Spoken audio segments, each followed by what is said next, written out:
आज आपण छान अशी कांदा मिरची भजी बनवणार आहोत। नमस्कार, स्नेहल रेसिपीमध्ये तुम्हा सर्वांचं स्वागत आहे। कांदा मिरची भजी अगदी नवीन पद्धतीने बनवलेली आहे। आपण दरवेळेस नुसतं बेसन पिठाची ही भजी बनवत असतो, परंतु या ठिकाणी आज आपण याच्यामध्ये कांद्याचा वापर देखील केलेला आहे, म्हणून कांदा मिरची भजी चवीला अप्रतिम होते, छान खमंग आणि खुसखुशीत होते। तर व्हिडिओ शेवटपर्यंत पाहत राहा। ह्या मिरची भजी कशा बनवलेल्या आहेत, खूप छान लागतात चवीला। तर या ठिकाणी ह्या ज्या मिरच्या आहेत त्या मस्त स्वच्छ धुवून आणि कोरड्या करून घेतलेल्या आहेत। आता ह्या मिरच्यांना अशा मध्यभागी आपल्याला कट करून घ्यायच्या आहेत सगळ्या मिरच्या, आणि त्याच्या आतल्या ज्या बिया आहेत त्या बिया आपल्याला काढून घ्यायच्या आहेत। आता काही देठ थोडेसे खराब झालेले होते, म्हणून मी काही देठ काढून घेतलेले आहेत। ज्या मिरच्यांचे छान हिरवे देठ आहेत ते देठ मी तसेच ठेवणार आहेत। देठासहित मिरच्या आपण तळून घेणार आहोत। तर या ठिकाणी अशा पद्धतीने आपण मधून कट करून घेऊया सगळ्या मिरच्या, आणि त्याच्या आतल्या ज्या बिया आहेत त्या आपल्याला काढून घ्यायच्या आहेत।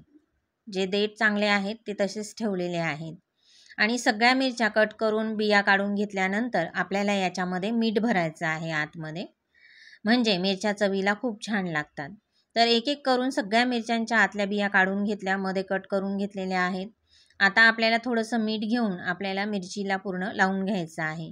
लावताना मात्र खूप नाही लावायचं, आपल्या बोटाला जेवढं लागेल तेवढं मीठ आपल्याला आपल्या मिरचीला लावून घ्यायचं आहे, म्हणजे बरोबर मिरचीला मीठ व्यवस्थित लागतं, खारट लागत नाही मिरची। एका बोटाला चिटकून येईल इतकंच मीठ आपल्याला मिरचीला लावून घ्यायचं आहे। सर्व मिरच्यांना मीठ लावून घेतलं। आता आपण त्या एका बाजूला ठेवून देऊया, म्हणजे छान मुरेल मीठ। आणि आता या ठिकाणी मिरची भजी बनवण्यासाठी बेसन पीठ घेतलेलं आहे, त्याच्यामध्ये चवीप्रमाणे मीठ टाकलेलं आहे। नंतर एक मोठा चमचा ओवा हातावर चोळून टाकलेले आहेत।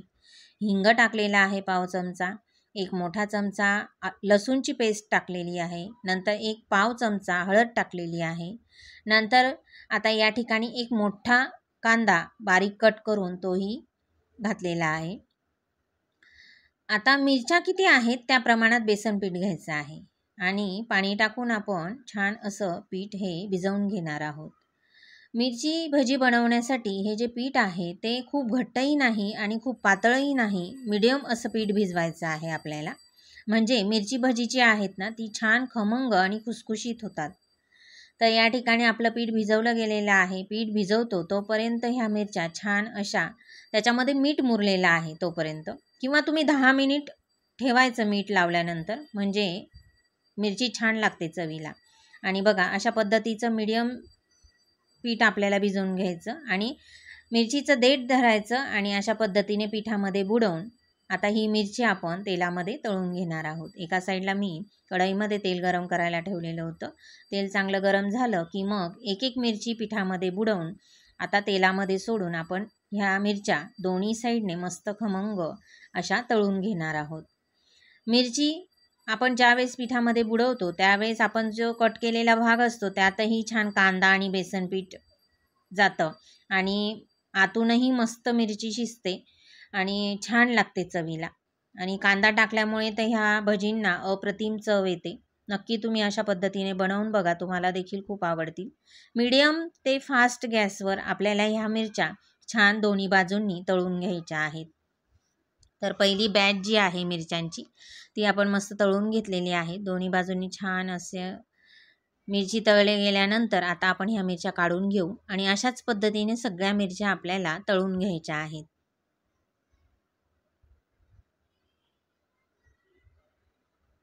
दुसऱ्या मिरच्या देखील पिठामध्ये बुडवून आता आपण तेलात सोडून घेणार आहोत,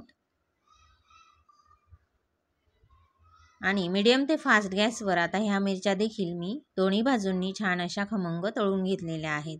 बघा अगदी बघता क्षणी खावीशी वाटेल अशी मस्त मिरची दिसत आहे। भाकरीसोबत, चपातीसोबत, खिचडीसोबत कशासोबतही आपण ह्या मिरच्या खाऊ शकतो, छान पोटभर जेवण होतं।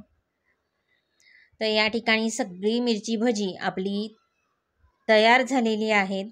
मस्त खमंग असा सुगंध सुटलेला आहे सगळीकडे। आता ही मिरची भजी सगळी तळून झाल्यानंतर खाली जे बॅटर होतं त्याच्यामध्ये कांदा होता, त्या बॅटरचे मी अशा पद्धतीने गोल भजी देखील काढून घेतलेली आहे.